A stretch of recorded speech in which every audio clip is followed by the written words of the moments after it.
Hey, OfficialJDTV here. How are we all? I am very, very happy. Today is a very good day. Not one, not two, but three voice contestants from this year's BBC Voice UK. How are we all? Good. I was just doing the maths on that, and that's correct. There was three. I hope so, yeah, there is three. So we've got Jordan Gray, the talented Vangelis, and Melissa. I'm delighted. Thank you so much for joining me on OfficialJDTV. Well, thanks for having us. And without me knowing, I think we've created a little bit of a band here. Yeah. Oh, I have. Maybe we're like the 17th form of the Sugar Babes. Yes. I actually can't sing, but I think I could be in the background playing like a triangle. I think you're rocking the denim jacket, which I personally think every band should have as well. Absolutely. Token denim jacket. Thank you very much. Now, I'm going to start with Jordan Gray. So at your blind audition, you sang Just Like a Woman. It was absolutely incredible. I loved it from the minute you started singing. And unfortunately you didn't get through right at the beginning, but thankfully Blame called you back. And we're delighted. What was going through your head at this point? How were you feeling? It's like you give everything you've got, and obviously it's devastating.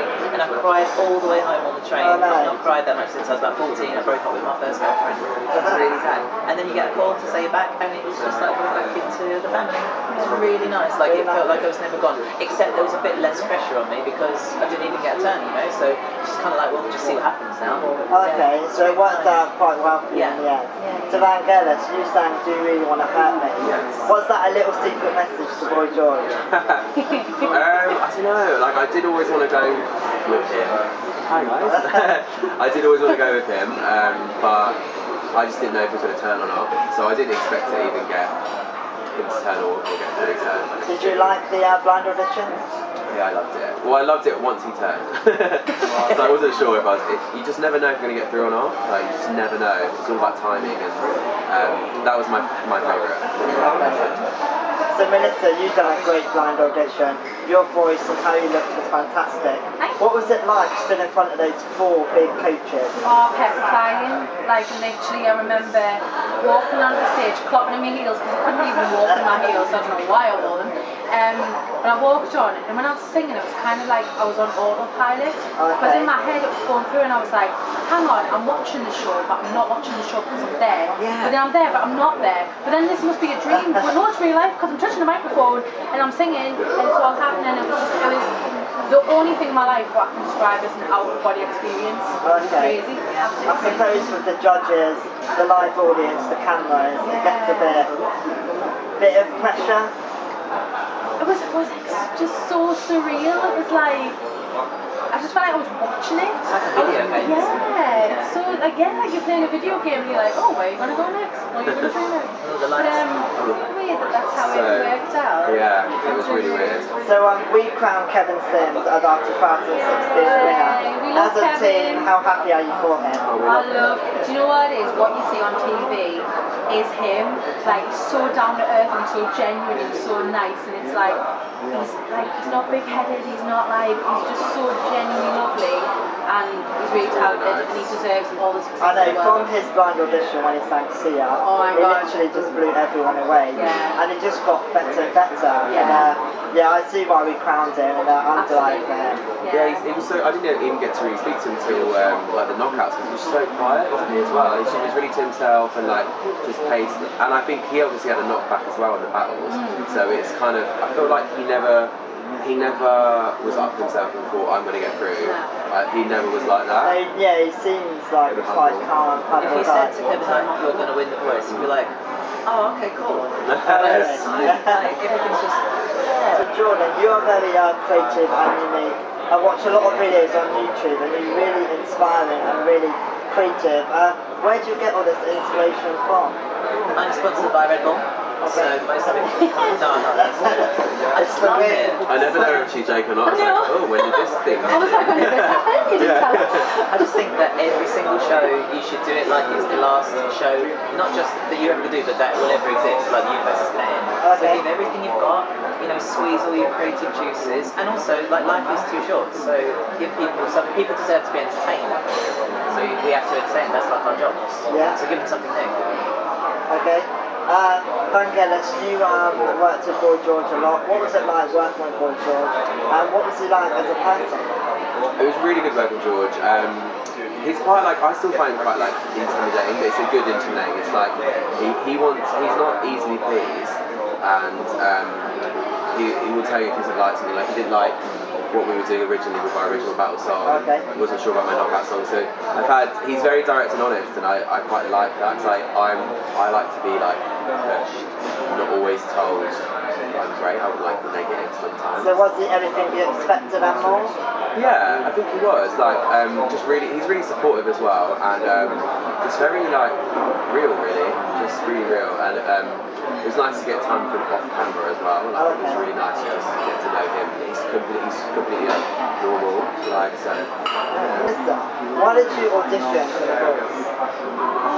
Do you know what it is? I've been a fan of the show since I was watching clips of it when it was on in America, the USA version. Okay.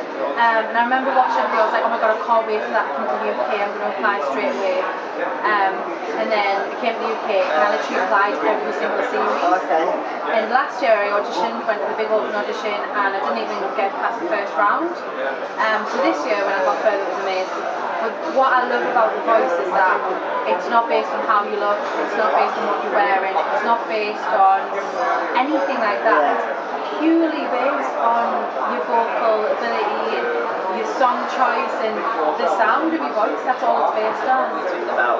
No, I'm saying I think it's based on like a few different things. Okay. I don't know This is controversial. if I would just say it's just on The Voice. It's controversial, Carol. Actually, then, Vangelis, you might be the person to answer that. Okay.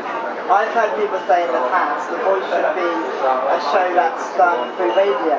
But if it is The Voice, you don't need to see them. I think that's a really good idea.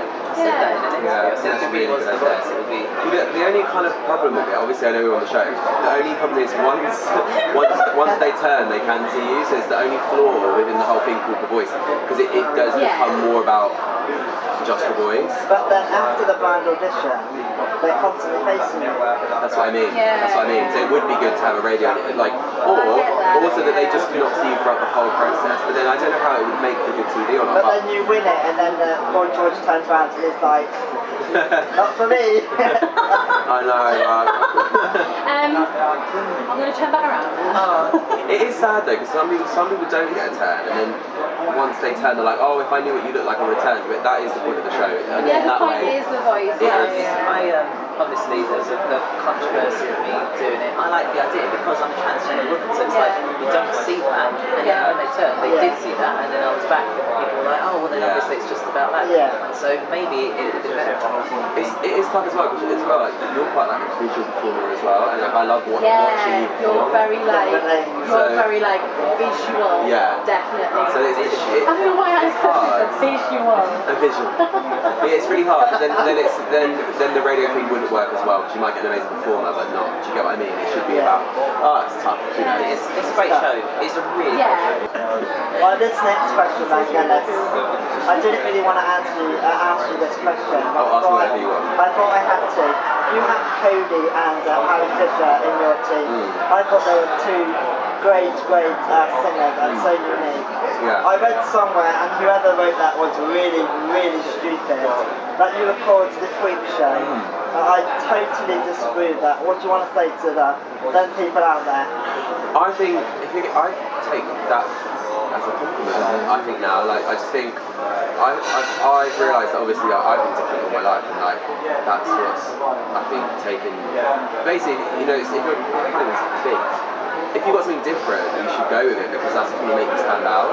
And that sounds really cliche, but it's true. Do you think, like, when you use a term like freak show, if you are a part of that subculture, then all you're doing is reappropriating that term, so it becomes a compliment. It's not a compliment, you're absolutely right. Yeah. You wouldn't just say that to a group of strangers, but when you take on that mantle, then it becomes where your power comes from. I did think it was obviously like it was rude, because obviously the way they're saying it is not the way that I take it to be. They were saying it in a nice way, but I just think like I was glad to be part of Team Boy George, because we all were just so different to each other as well, and obviously we all looked completely different to each other. I and it was nice to be a part of that, and you know, that's a big reason why you know, George's lip is how big he is, like he paved the way for things, the way he looked and the sound. What do you say to those talented people that are quite scared to get out of their bedroom and get on stage because of maybe what people think or are going to judge? I think that life is very short. We all know that. Vangelis famously literally had not done a show outside of his bedroom until as you all know. So look at us now. Look at what we have achieved, people. I'm just staying in my bedroom, guys. In truth, obviously, you did a little bit more. Yeah, we did a bit more of that. But it's a fair comment. Like you take these massive steps and look what happens. It's like fear is a very, very powerful. I think the only thing more powerful than that is self-belief. Okay, so moving on, Melissa, you battled with the lovely Vangelis. Firstly, are you still friends? Yeah. No, I hate him. He's always calling us every day, and it's like, sorry, I'm trying to avoid him, I'm sat next to him, and you know what, he's really good friends. I knew the second I was paired with Vangelis that it was home time for me. So what happened was we all You just like, yeah. No, he said no. No, he said no. No, he'll go, oh, thank you. No. But yeah, so we all watched each other's blind auditions before the parents were announced. Okay. And I remember watching Vangelis and I was like, whoever's paired with him is screwed. And I genuinely thought that. And then the next day it was like, right, okay, so Vangelis, you'll be paired with Melissa. And I was like, right, where's the exit? Is that over there? But you know what it is? I'm glad I was paired with him because it made us up my game. It made me just work really hard. And I think that's the beautiful thing about the battles. It is sad that someone might end up going home, but I think it just brings out the best in each of you. And we worked well together as well. And and on the night, I was feeling more nervous than you were. Like I just felt really nervous that night, and I was like, and then I could see that Melissa was really going. Great. So for me, Jordan, the performance of the whole series was your quarter-final. You sang Shake It Out. I thought the moment you sang, what you were wearing, the whole thing for me was just absolutely perfect. That moment, what was it like for you? Take me back. Amazing, because it was the first time in the whole show I felt nervous, because I didn't get turned. So I was just thinking, this is just really fun. And then it got to the live show, it was like, oh no, it's serious now. It all came together, the outfit idea that we had, and playing with gender and having a suit instead. I felt like I was making a bit of a statement. Then I realised right at the last minute there was all these roses on the stage, so I could just fall down and like do my little angel, I don't know, it's like one of those moments you're like, well, I'm never ever going to get to do this specific thing ever again, so I might as well just have the most fun ever. So you just ran with it? Yeah, and I took loads of them home in a shoebox as well. Oh, wow. People, like, Oh, that's nice. That's nice. So Vangelis, you got to share the stage with that Sir Boy George. What was that like for you? Did you ever think that would happen to Vangelis? I don't know. Like I always had a goal. Like from the start, it was like trying to get turned, and then I was fixated on I need to get into the final 12. And then my only other goal was to sing with Boy George. It was the only other one I had. And then after that, obviously, I went home in the semi-finals. So that was my one last goal that I completed. And in a weird way, I felt really relaxed. Like I didn't feel nervous at all. Like in a way, he probably felt a bit nervous because it's kind of like when you're judging people and you've got to get up and show what you can do. So I felt like when we were all together, it was just really like. Just really calm. Like I actually felt less nervous on that than I did. I thought it worked, and you sounded great as a whole. It looked like you enjoyed it anyway. Yeah, it was really nice to sing with Cody and George. So well, I've had so much fun interviewing all three of you. I think you're so talented and so inspiring. I'm so glad I've got to meet you. And thank you for joining me on OfficialJDTV. Thanks for having us. Thank you. Remember guys, these are three very, very talented people, freshly off the voice. Please go and check them out. You've got all their links below. And remember, for more videos like this, and I'm sure you have loved this one, please subscribe down below because that would mean loads. Well, I've been OfficialJDTV, joined by the lovely Jordan Gray, Vangelis, and Melissa. Thank you for watching. Take care.